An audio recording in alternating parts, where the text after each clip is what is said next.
बुद्धं शरणं गच्छामि।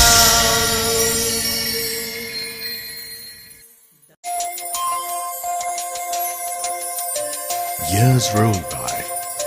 The prince grew into a bright, handsome and kind-hearted boy. It's time for me to arrange for his education. I will appoint the best teachers in the kingdom for him. Few days passed. He is remarkably intelligent. There is nothing I can teach him.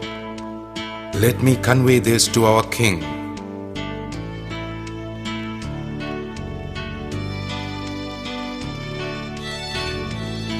Oh, welcome, teacher. How is my son doing in his studies? Your Majesty, the prince does not need us anymore. After only a few lessons, he has learned everything we have to teach him. In fact, he has taught us a few things that we ourselves never knew before. I am really proud of him. With his intelligence, my son will certainly grow up to be a wise and powerful king. Son, why don't you go and play with the other boys? Father, they are quarreling with each other. I do not like it. I love to spend my time in peace. Siddhartha always played with the animals and spent much of his time alone.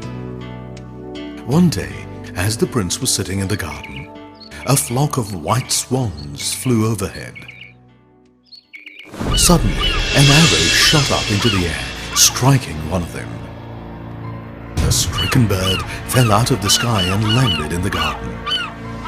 Siddhartha gently picked up the swan. Oh, you poor swan, do not be afraid. I shall take care of you. Here, let me remove this arrow and pour this medicinal juice. Ah, now you will be out of danger.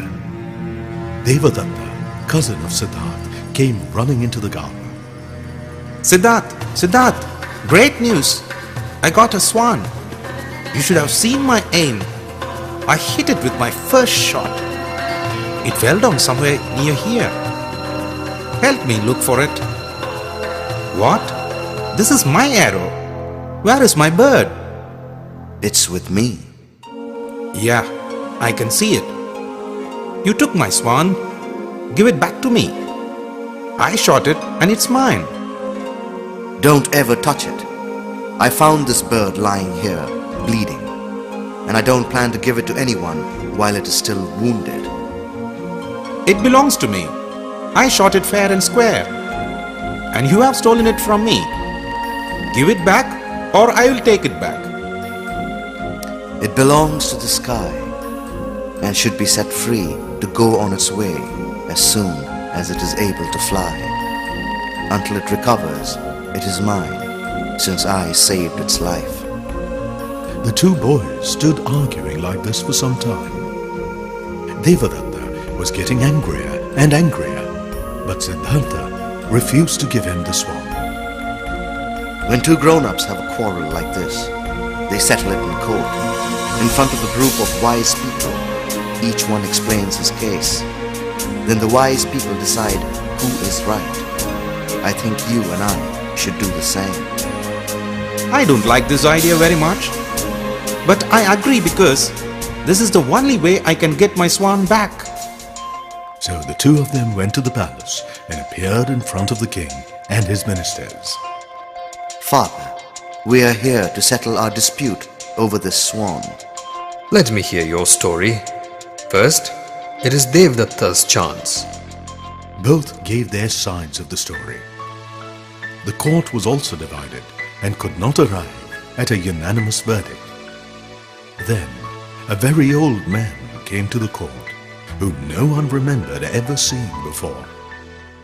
He looks very wise. He will be in a position to give a verdict. Everyone values his or her life more than anything else in the world. Therefore, I think that the swan belongs to the person who tried to save its life, not the person who tried to take its life away. So, the swan rightfully belongs to Siddharth. Everyone agreed that what the wise man said was true, so they decided to let the prince keep the swan. Later, when the king tried to find the old man and reward him for his wisdom, he was nowhere to be found. This is very strange. I wonder where he came from and where he went. This was just one of the many unusual things that happened concerning the prince. So many people thought he must be a very special person indeed.